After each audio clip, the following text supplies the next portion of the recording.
Choices that matter. Something game devs just never get right. Looking at you, Bethesda. Sure, they pretend to send you down a different path. They tell you it's your special story. You're in the driver's seat. But then, right near the end, the rug is pulled out from under you and you realize nothing you did mattered. You weren't writing your own story at all. You just sat on the same train tracks with the rest of the chumps. You're left disappointed, annoyed, and blue-balled. Detroit Become Human, Fable 2, Stanley Parable. These are the games that made me care about what I did. And now Road 96 comes in here like, nah.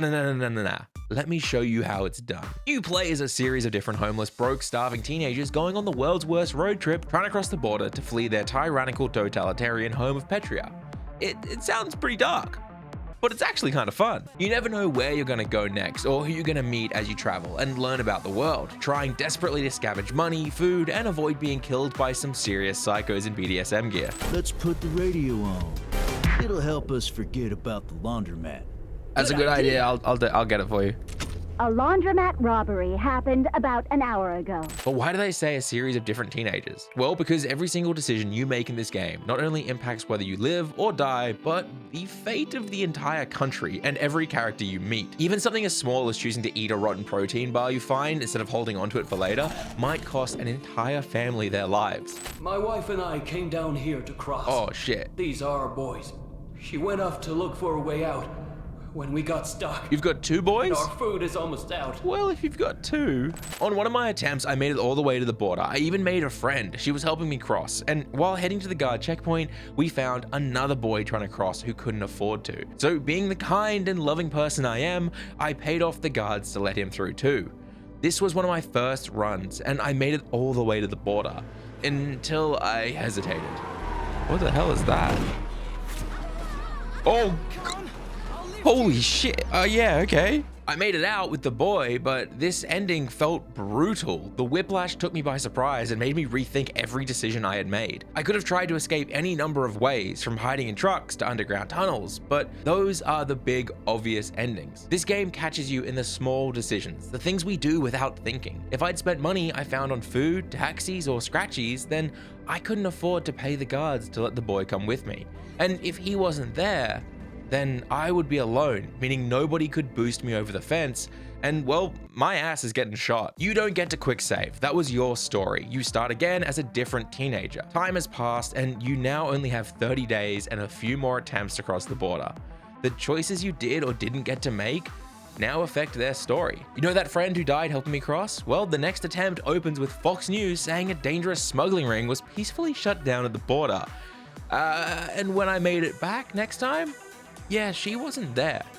So you better be careful. Thanks to the procedural narrative mechanic, every road trip you take will be different as you explore this incredibly melancholy country on the brink of total collapse.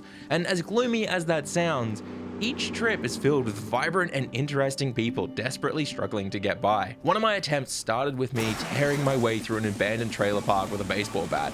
Yeah, take this, take that. Yeah, fuck you, bottle boy, fuck you. Yeah, okay, now who's next? You coming over? Yeah, get out of here, boxes. I'm gonna take you all down. Oh, what the fuck? Hi there. I'm just passing by. Breaking things, haven't you? No. That's not very nice. I wasn't doing it. Oh, well, yeah, okay, maybe I was, but I'm really sorry, okay? I'm scaring you. No, look, I just get hard sometimes. It's normal. Sorry. Yeah, don't be. Before being jump scared by some unhinged murderer named Jared. Look, I'm not gonna spoil anything for you, but Jared, he's a real freak. But what I didn't expect was when I sat down and listened to him talk about his daughter who just wanted to be a paleontologist, I'd catch myself alone in my office at 2 a.m. crying. Now look, I don't know if the writing is amazing or if I'm just going soft because my wife and I are having a baby girl in a few days, but I've never cared about characters the way this game made me care. And as much fun as it is to relive those bullshit choose your own adventure books you had as a kid, this game comes to life in the interactions you have with these people. The game is filled with all sorts of very real characters that feel unique and stay with you for months after the game is done. The story and characters you meet walk the line perfectly between serious and goofy. One second you're at a rally for a violent dictator and you need to decide whether you sabotage the live broadcast, risking being imprisoned for life by filming police brutality. And the next thing you know, you're partying at Burning Man with Joan Rivers. Oh my God, Sonia Sanchez! For important people only, honey buns. which is why Adam can't go in. Oh, she burned you there. Oh, now you're fleeing from the police trying to capture stray teenagers like the child catcher from Chitty Chitty Bang Bang. Children, where are you? I know you're here somewhere. As you play, you slowly learn more about the characters' intertwined lives, their struggles, beliefs, and the trauma they all share in this deeply troubled country. Remember Jared? On a different run, I found a little dinosaur, so I kept it with me in case I saw him again. Next thing I know, I'm serving drinks at a bar and he walks in. Apparently everyone already knows he's a freak, so they bail. I'm left making cocktails alone, feeling sorry for him. Well, bad things happen sometimes, don't they? These interactions reveal a much deeper story than you expect when you load up this saturated and stylized choose-your-own-adventure game. This is where you start to realize the weight of your choices. Every person in this game has a life. Every trip you take affects these characters, and in turn, these characters have a very real effect on the rest of the world. Were you rude to a character in a previous run? Well, now he's distrusting and hopeless, so he won't help the next person who needs it. Or worse, the choices you make might get a character arrested or killed, completely changing the ending of the game. I left money under a rock in one attempt, and on the next, there was a thank you note saying they escaped because of me. Sure, I didn't feed that family who was starving. Sure, I got my friend killed. Sure, I broke into the owner of a trailer park's office, stole $50, and then used it to rent a trailer off him. But those were my choices. That was my story. And as much as sometimes you want to reload to try again, I kept going. And you will too. Because every time you start again, you hear this.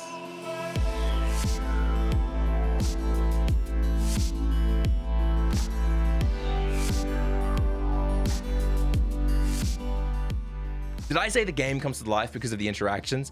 Fuck that. This game comes to life because it has one of the best soundtracks I have ever heard. Every single moment of this game is perfectly accompanied by music that brings the whole world to life.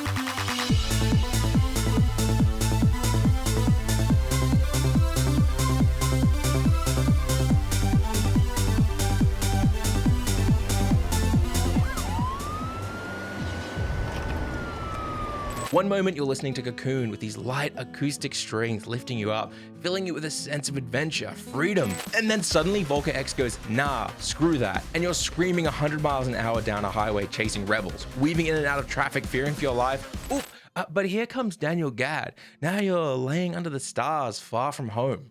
You're alone, scared, lost, but free and hopeful for the first time in your life. Everyone should play this game. It is truly one of the greatest games I have ever played. It spoke to me on a strange and deeply personal level. It made me laugh and worry about the impacts my choices had on the characters and story, something very few devs have achieved. There are so many more moments I want to share with you, but I don't want to take anything else away from your experience. And when you think of a tree, think about the other trees and the earth around it. By doing that, you'll become mindful of the entire forest. 4 protein bars out of 5.